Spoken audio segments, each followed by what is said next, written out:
만약 청약 참여자가 45,000명에서 89,990명 사이면 비례 배정 물량이 크게 줄어들 수밖에 없습니다. 안녕하세요, 아이언입니다.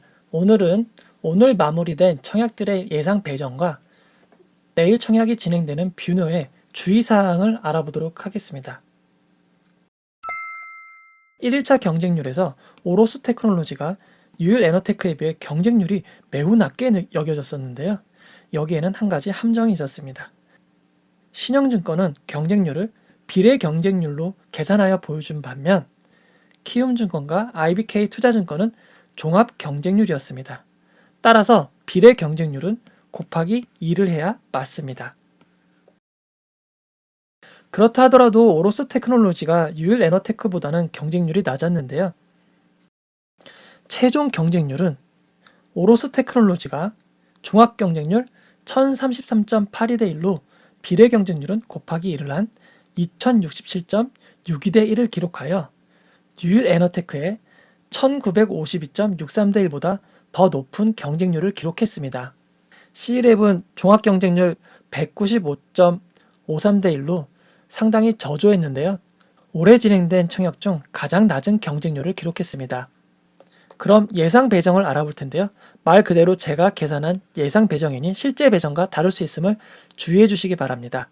오로스 테크놀로지는 균등 배정이 기본적으로 2주이고 한 주 랜덤 배정이 될 것으로 추측됩니다. 유일 에너테크는 균등 배정이 5주이고 한 주가 랜덤 배정될 것으로 보입니다. 균등 배정과 비례 경쟁을 합하면 오로스 테크놀로지는 만주를 청약하신 경우에 7주에서 8주, 3만주를 청약하신 경우에 16주에서 17주를 받을 수 있을 것으로 예상됩니다. 유일 에너테크는 만주를 신청하신 경우 10주에서 11주, 24,000주를 신청하신 경우에는 17주에서 19주를 받을 것으로 예상되는데요.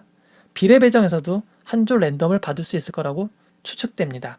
다만 유일 에너테크 같은 경우 주의할 사항이 하나 있었는데요. 신영증권은 최종 배정 수량은 고객 청약 증거금 내에서 배정되는 규칙이 있습니다. 즉 10주를 신청하신 분들은 결국 최대 5주밖에 받을 수가 없습니다. 청약 증거금이 50%이기 때문인데요. 앞으로 신영증권에서 진행되는 균등 배정은 10주가 아닌 20주 이상을 하시는 것이 좋겠습니다. 이제 뷰노 청약의 주의사항에 대해서 알아보겠습니다. 미래에셋 대우와 삼성증권에서 진행이 되는데요. 전원 균등 방식입니다. 특히 삼성증권의 경우 지난 솔로엠 청약에서 전원 균등 방식이 얼마나 리스크가 있는지를 보여줬었습니다. 삼성증권은 64,000주가 배정되었는데 청약자가 51,527명이 몰리면서 모두 한 주씩을 주고 자녀 주식을 비례 배정을 하다 보니 경쟁률이 4,774.42대 1이 되었습니다. 그 결과 가장 낮은 온라인 등급의 회원의 경우 1,600주 풀 청약을 해도 비례 배정에서 한 주도 받지 못했습니다. 따라서 이번 청약도 매우 주의해야 할 것 같습니다. 그나마 다행인 건 삼성증권의 경우 청약 건수가 보이고 있다는 점입니다. 오늘 경쟁률은 139대 1 정도인데요. 미래는 188대 1로 삼성증권보다 더 경쟁률이 높습니다. 미래의 경우 아직도 청약 건수가 보이지 않습니다. 뷰노는 각 증권사에 18만 주씩 배정이 되었는데요. 따라서 최소 균등 배정 물량은 9만 주입니다.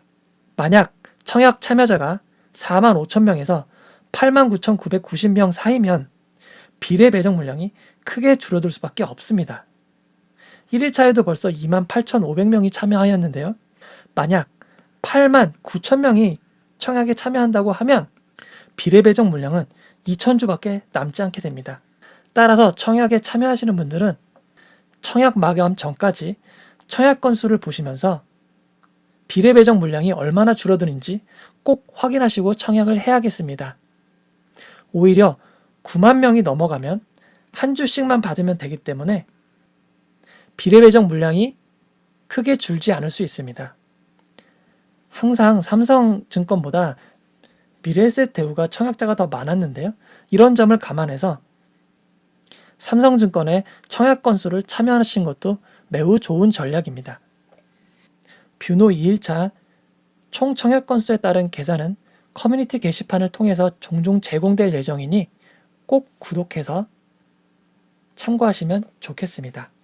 저는 네이버 블로그 소유보다 경험을 운영하고 있는 아이언입니다. 이 영상은 투자 권유가 아니며 투자는 오롯이 투자자의 판단으로 이루어져야 합니다. 이 영상이 마음에 드셨다면 좋아요와 구독 부탁드립니다. 고맙습니다.